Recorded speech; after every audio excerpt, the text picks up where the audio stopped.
ஒழிச்சிடுறான். பஞ்சமி நிலத்தை மீட்கணும். அதுக்கு பல தடவை அண்ணன் போராடி இருக்கேன். இப்போ இந்த தடவையும் அறிவிப்பேன், சொல்லுவேன். இந்த 12 லட்சம் ஏக்கர் எந்த கொம்பாதி கொம்பன்ட்டு இருந்தாலும் எடுக்கிறோம்.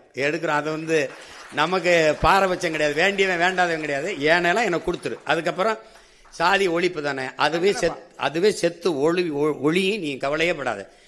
அதாவது நான் என்ன சொல்றேன்னா, சாதிக்கு கொலை செய்யாத, சாதியை கொலை செய். புரியுதா உனக்கு?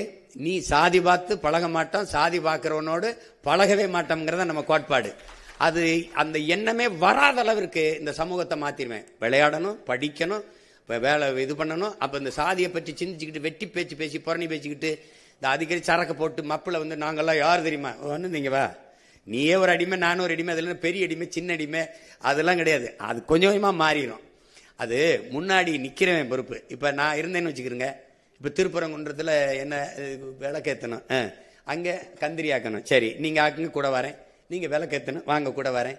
அவரவர் வழிபாடு அவரவருக்கு. உன் மதம் சிறந்தது வழிபாடு, என் மதம் சிறந்தது வழிவிடு. சண்டை இருக்கக்கூடாது, ஒன்னா இருக்கணும். சரியா? வேற என்ன? இங்க இங்க இங்க என்னன்னா, இந்த சாதி மதம் இல்லாத இது ஒரே மண்ணாகணும், ஒரு தாய் மண்ணாகணும். இதுதான் நம்மளுடைய கோட்பாடு. அதனால அதை சரி பண்றேன், நீ கவலைப்படாம இரு. ஏற்கனவே ஆட்சி செஞ்சவங்க திமுக அதிமுக இரு கட்சியுமே ஒரே கட்சி தான், ஒரே கொட்டையில் உள்ள மட்டை தான் சொல்லியிருக்கீங்க. லஞ்சம் ஊழல் தான் முன்னேற இருக்குன்றீங்க. இப்ப ஏற்கனவே நடந்தவங்க அப்பா சித்தப்பா இவங்க அவங்க மேல நீங்க நடவடிக்கை எதுவும் எடுப்பீங்களா முதலமைச்சர் ஆனால்? எடுக்கணும்னு சொல்றீங்களா வேணாங்கிறீங்களா? இல்ல, அது மொத்தமாவே இதுக்கு ஒரு மாற்று நிர்வாகத்துக்கு கொண்டு வர்றதுனால இப்ப நானே சொல்றேன் பாருங்க, இந்த விமர்சன அரசியலை விட்டுட்டு ஆக்கப்பூர்வமான அரசியலுக்கு போகணும்னு. நீங்க நடவடிக்கைன்னா எந்த குற்றவாளியா இருந்தாலும் எங்களை பொறுத்த வரைக்கும் நாங்க எடுத்த கோட்பாட்டுக்கு பெத்த தாய் தந்தையரே வந்தாலும் எங்களுக்கு எதிரி தான். எங்க தலைவன் உங்களுக்கு தெரியும், முதல்ல தாய் தந்தையர் தான் வெளியேற்றினாரு. உடன் பிறந்த யாரோடும் தொடர்பு இல்லை, உங்களுக்கு புரியும் நினைக்கிறேன். அதனால தன்னுடைய எங்களுக்கு கோட்பாட்டுக்கு எதிராக சித்தப்பா பெரியப்பா மாமா மச்சான் ஆத்தா அப்பெல்லாம் இங்க கணக்கு கிடையாது. குற்றம் தான்.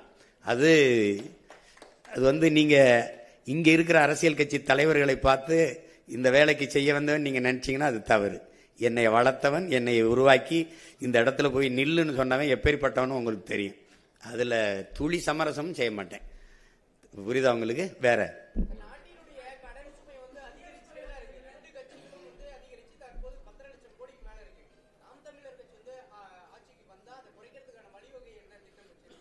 சிரிக்காத அண்ணன் சொல்றேன். கடன் வாங்கினவன் யாருன்னு கேட்பேன் அவங்ககிட்ட. அந்த முகேஷ், அந்த அனில் அம்பானி ஒருத்தர் இருந்தாப்புல 1 லட்சம் கோடி திவாலாயிருச்சுன்னு விட்டாப்புல. நான் தமிழ்